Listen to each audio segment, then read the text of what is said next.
안녕하십니까. 김강욱 노무사입니다.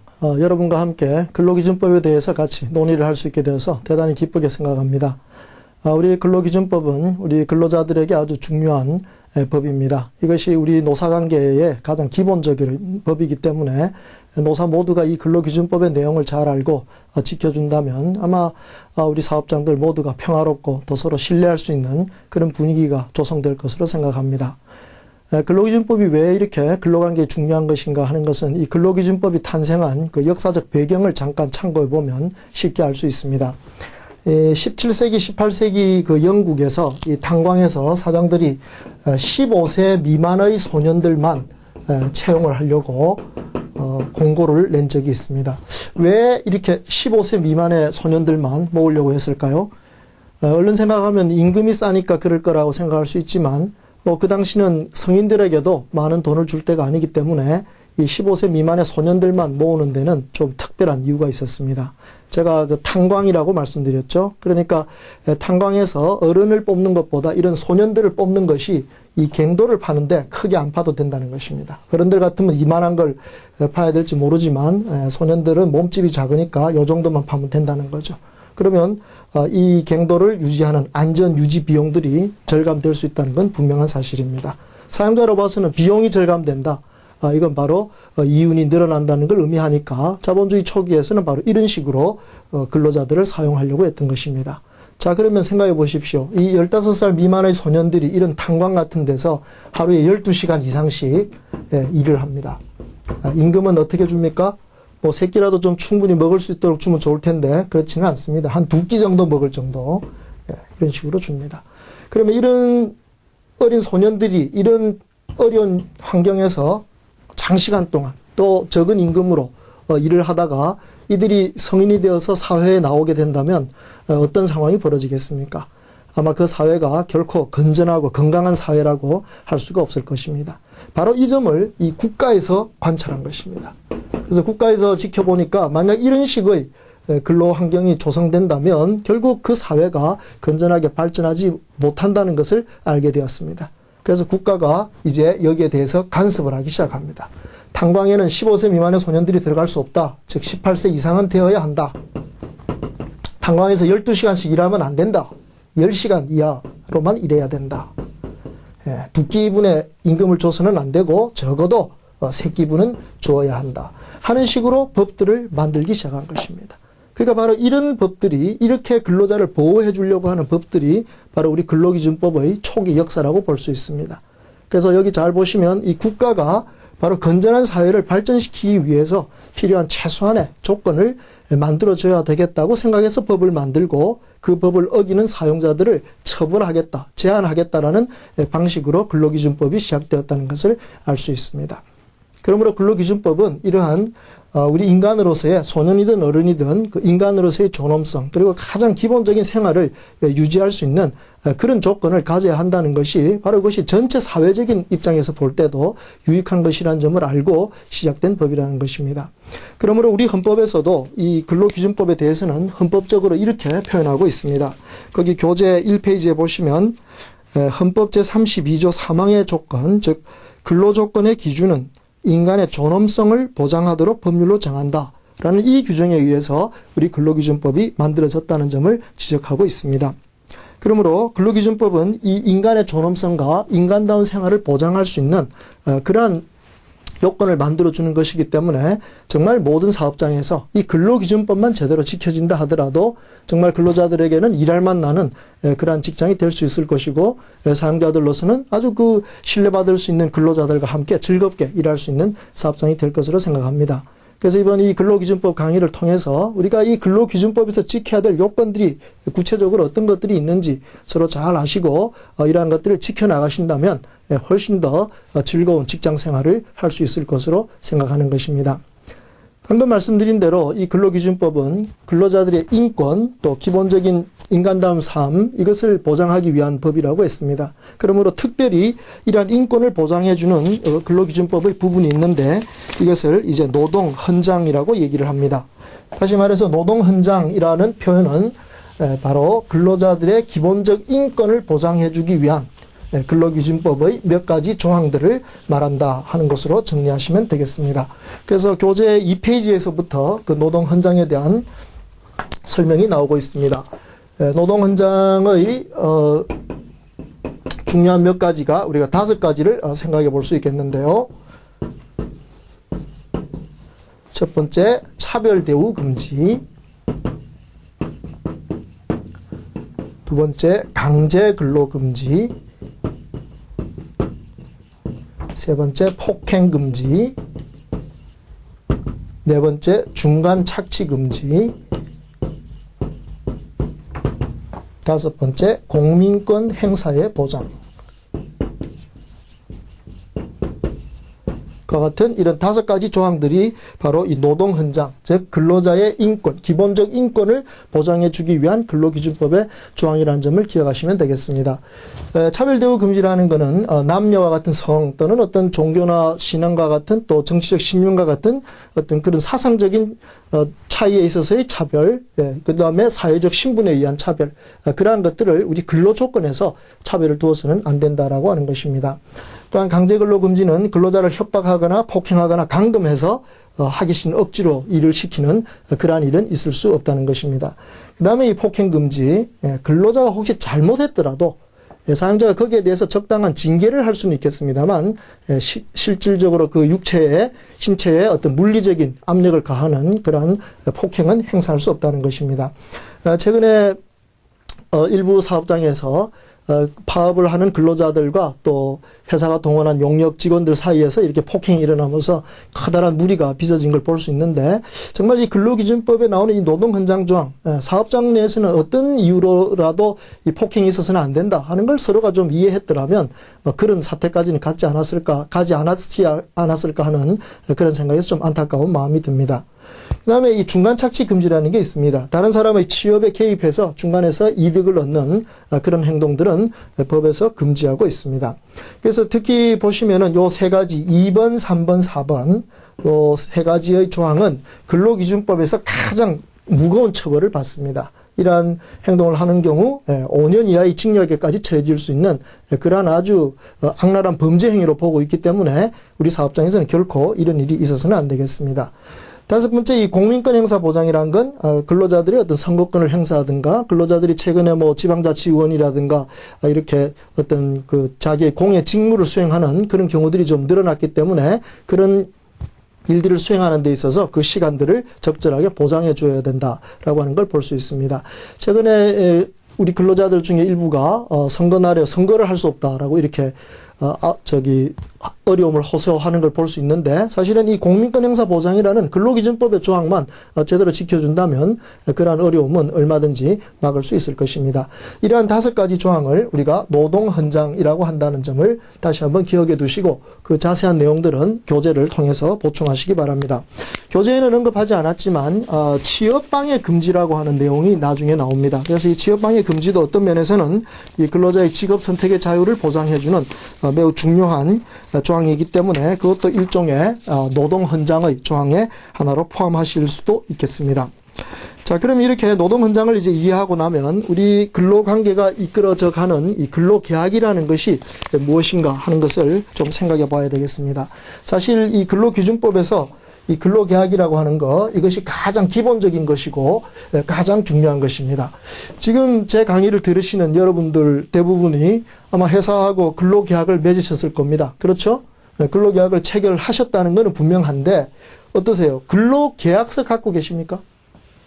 예, 제가 이렇게 한 20년간 강의를 쭉 다니다 보면 근로계약서 자기 거 갖고 있는 분 별로 좀 만나기가 힘듭니다. 그래서 올해 2012년부터는 아예 근로기준법을 개정해서 근로계약을 체결할 때 그 근로자에게 서면으로 된 근로계약서를 교부하도록 그렇게 법이 바뀌었습니다. 그러니까 작년까지만 해도 교부해야 된다는 의무는 없었기 때문에 근로조건을 뭐 구두로 주고받을지는 몰라도 자기 근로계약서를 근로자가 챙기는 경우가 별로 많지 않았다는 거죠. 아마 기억해 보시면 그 회사 처음 들어올 때 회사가 근로계약서 이렇게 하나 던져주고 그 밑에 서명하라 그러면 잘 읽어보려는데 읽어보려니까 글씨도 작고 이러니까 제대로 읽어보시지도 못하죠. 어쨌든 서명하는 데만 서명 열심히 하고 그걸 회사에 제출하는 것으로서 그다음부터 이제 열심히 출근하면 된다고 이렇게 생각하셨을 겁니다. 뭐 그것이 잘못된 것은 아니지만 적어도 자기 근로계약서를 챙기지 않았다 하는 이것은 우리나라 노사관계가 이 근로계약에 대한 어떤 계약적 마인드가 없었다는 것을 분명히 보여줍니다. 예컨대 집을 계약하거나 어떤 물건을 사고 파는 거, 자동차를 사고 파는 거, 이런 걸 하셨을 때 계약서를 다 꾸밉니다. 근데, 그 계약서 좀 보자고 하니까, 그 계약서 안 받아왔다. 저쪽에 맡겨놨다. 이렇게 얘기한다면, 얼마나 좀 법률적으로 상식이 없는 사람이라고 비난하겠습니까?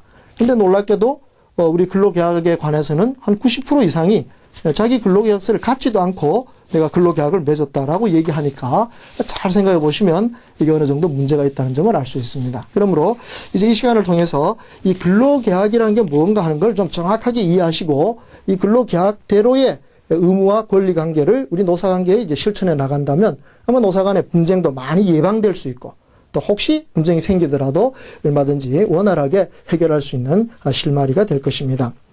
우선 이 근로계약을 맺어가는 과정을 보십시오.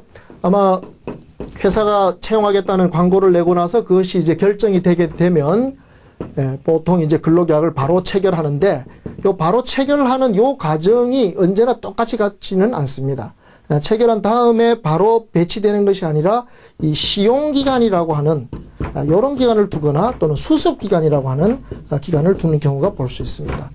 그래서 여기 시용기간이라는 게 요즘 인턴이라고 해가지고 요즘 많이 이제 시행되고는 있지만 사실 원래는 이 시용기간은 좀 짧은 기간, 이 근로자가 우리 회사에 좀 적합한 인물인가, 적성이 맞는가 이거를 테스트해보는 기간입니다. 그래서 시용기간에서 통과하면 회사가 이거는 정식으로 채용해야 되겠다. 그걸 이제 본채용이라 그러죠. 본채용.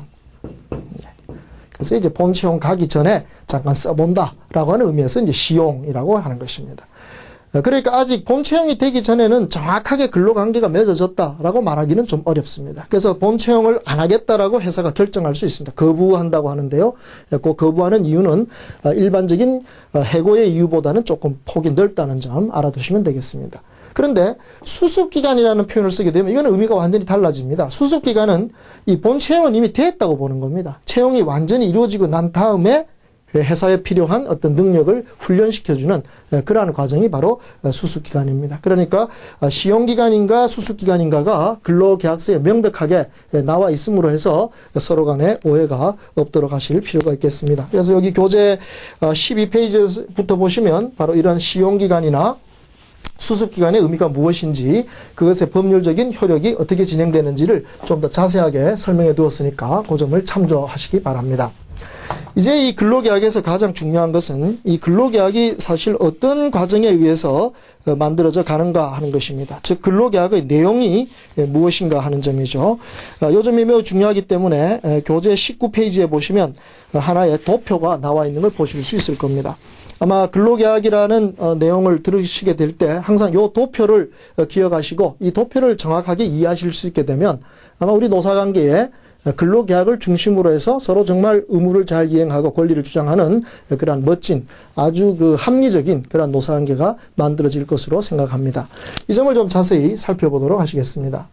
이 근로계약이라고 하는 것이 무엇인가라는 것에 대해서 가장 기본적인 얘기는 근로자로서는 노무를 제공하고 사용자로서는 임금을 지급한다. 이것이 서로 교환되는 계약이라고 하는 것이죠. 근로자들은 노무를 제공하기 때문에 임금 청구권이 있습니다. 임금 청구권. 사용자는 임금을 지급하기 때문에 노무 지휘권이 있습니다. 그래서 잘 보시면 여기 노무라는 말이 두 번 나오지 않습니까? 그러니까 근로자가 제공하는 노무는 자기가 알아서 마음대로 제공하는 것이 아니라 사용자의 노무 지휘권에 따라서 노무를 제공한다. 이렇게 약속한 것입니다. 그러니까 우리가 이제 취업을 한 이상 자기가 회사 가서 마음대로 하겠다 이것이 아니라 회사가 알려주는 적절한 노무지휘권, 정당한 노무지휘권에 따라서 노무를 제공하는 것, 이것이 바로 근로계약입니다. 그렇게 일을 했을 때 임금을 청구할 수 있는 권리가 생기는 것이죠. 그래서 이 노무지휘권이라는 이 말 앞에는 항상 정당한이라는 말이 붙어 있습니다. 사용자도 아무거나 할 수 있는 게 아니라 이 정당한 노무지휘권을 행사해야 되는 겁니다. 그래서 이 노무지휘권이 정당하냐 안 하냐를 평가하는 기준은 관계 법령, 단체 협약이 있다면, 노조가 있을 때 단체 협약 만들었다면 단체 협약, 그 다음에 나중에 배우시겠습니다만 취업규칙, 그리고 근로계약. 예, 바로 이런 것들이 종합해서 그 노무지휘권이 약속된 대로 정당하게 행사되는가 안 되는가, 이것을 판단할 수 있도록 되어 있습니다. 그러니까 노무지휘권이 정당하다면 근로자는 거기에 복종하겠다, 거기에 따라서 노무를 제공하겠다, 이렇게 약속한 거니까 그 지위가 마음에 들지 않으니까 못 따르겠다, 내 마음대로 하겠다, 이것은 근로자로서는 올바른 자세라고 볼 수가 없습니다. 그러므로 바로 이 원리, 정당한 노무지휘권에 따라 노무를 제공한다, 거기에 복종한다, 이것만 잘 지켜지더라도 우리 회사의 분위기가 훨씬 달라질 수 있지 않겠습니까? 자, 그러면 이제 지금까지 설명드린 부분은 어느 회사든지 다 잘 되고 있습니다. 근데 물론 많은 회사들이 좋게 가고는 있지만 때때로 이 근로계약의 중요한 부분을 놓치고 있어서 좀 어려움을 겪는 게 아닌가 하는 생각을 해볼 수 있습니다. 여기 보시다시피 근로계약도 계약이죠. 그러면 계약은, 모든 계약은 신의 성실의 원칙이라는 게 항상 작동합니다. 그래서 이 신의 성실의 원칙이 계약의 특성에 따라서는 강하게 작동도 하고 약하게 작동하기도 하는데, 이 근로라고 하는 것이 바로 근로자 자신의 인격, 그 근로자가 갖고 있는 모든 기술, 체력, 지성, 이런 것들을 회사에다 바치는 거기 때문에 이것이 어떤 계약보다도 굉장히 중요합니다. 아마 노동은 상품이 아니다라는 말을 들어보셨을 거예요. 그러니까 그 노동이라는 이 가치가 바로 인간의 존엄성과 관련되어 있다는 점을 생각해 본다면 이 계약에서 신의성실의 원칙은 그 어떤 것보다 중요하다는 걸 알 수 있습니다. 그래서 이 점을 강조하기 위해서, 이 신의성실을 강조하기 위해서 근로자에게 충실 의무가 있고 사용자에게 배려 의무가 있다, 이렇게 설명하는 것입니다. 그래서 충실 의무나 배려 의무가 특별히 별도로 근로자나 사용자에게 주는 이것은 아니고 계약에서 나오는 신의성실의 원칙을 강조해서 표현하니까 근로자에게는 충실 의무, 사용자에게는 배려 의무가 있다라고 하는 것입니다. 그래서 그 도표를 잘 보시면 충실 의무가 뭐가 있습니까? 직무에 전념한다, 즉 회사 와서 일 열심히 한다 이 말입니다.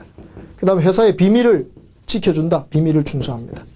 또 회사의 명예를 손상하지 않습니다. 명예 손상 방지.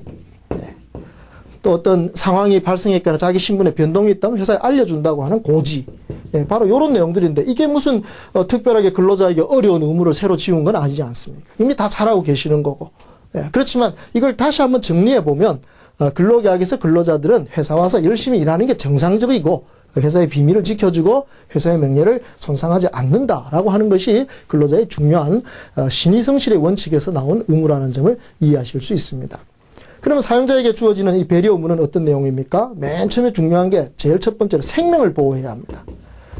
근로자들이 회사에 바치겠다고 약속한 건 노무입니다. 8시간의 노무, 하루 8시간의 노무를 제공하겠다고 약속했지 회사에 목숨 바치러 온 사람은 없습니다.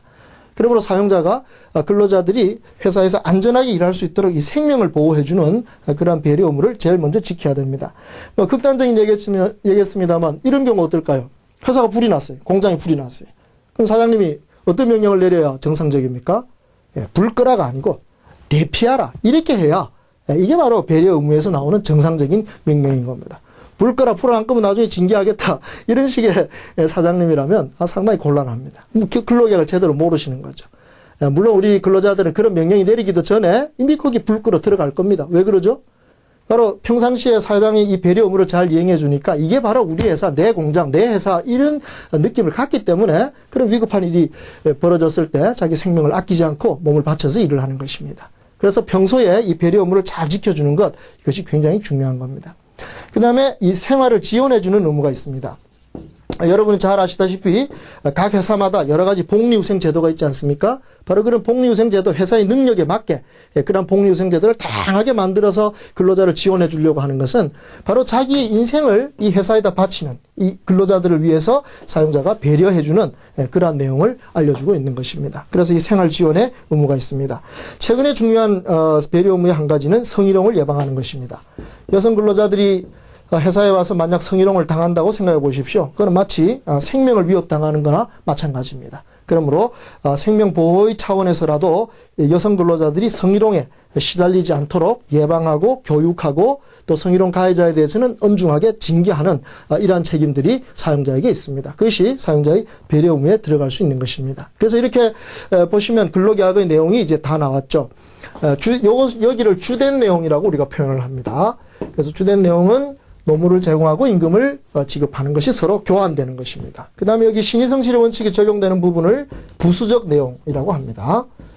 그래서 이 부수적 내용이라는 말 자체가 뭐 조금 별로 중요하지 않다라고 느낄 수 있지만 그것이 아니고 사실은 이 신의성실의 원칙이 적용되는 거니까 어떤 면에서는 더 중요한 내용일 수 있습니다. 그래서 그 내용이 근로자의 충실 의무는 직무에 전념하고 비밀을 준수하고 명예를 손상하지 않고 고지 의무를 지켜준다. 사용자의 배려 의무는 생명을 보호해주고 생활을 지원해주고 그리고 성희롱을 예방하는 이런 내용이라는 걸 볼 수 있습니다. 이제 이 근로계약의 구조를 잘 이해하셨다면 여기 가운데를 놓고 잘 보시기 바랍니다. 이 가운데 주된 내용과 부수적 내용을 이렇게 비교를 해서 위하고 아래를 잘 보시기 바랍니다. 위와 아래를 잘 보시면 지금 눈에 딱 뜨이는 차이점이 하나 있죠. 어떤 차이점이 눈에 딱 보이십니까? 이거 바로 눈에 딱 보입니다. 요거죠. 화살표입니다. 위에는 화살표가 있는데 밑에는 없습니다. 그러면 이 화살표의 의미가 뭘까요? 바로 이런 뜻입니다. 노무 제공 의무를 이행하면 임금 청구권이 생긴다 이 말이죠. 임금 지급 의무를 이행하니까 노무 지휘권이 생긴다 이 말이죠. 그러니까 여기 의무는 이 주된 내용의 의무는 그 의무를 이행함으로써 자기의 권리가 생기게 해주는 의무입니다. 근데 밑을 보세요. 충실 의무나 배려 의무는 의무만 있지 이걸 이행했다고 해서 권리가 생깁니까? 안 생깁니까? 안 생기잖아요. 그러니까 이렇게 의무만 있고 권리는 생기지 않는 이런 식의 의무를 우리 법학을 하는 사람들은 이렇게 표현하죠. 상대방 이익 존중의 원칙이라고 얘기합니다. 상대방 이익 존중의 원칙. 생각해 보세요. 우리 노사관계가 상대방 이익을 존중하는 원칙 이걸 지킨다면 어디 노사가 서로 싸우고 분규가 나고 그러겠습니까? 그러니까 바로 이 부수적 내용의 의무들이 상대방 이익을 존중해 주겠다고 하는 그 원칙을 지켜주는 내용이라는 걸 이해하시게 된다면 이것이 굉장히 중요한 내용이라는 걸 알 수 있습니다. 놀랍게도 제가 한 20년 넘게 이렇게 노동 현장에 가서 이 근로기준법 처음 이 근로계약을 강의해 보면 많은 분들이 위쪽은 다 잘 압니다.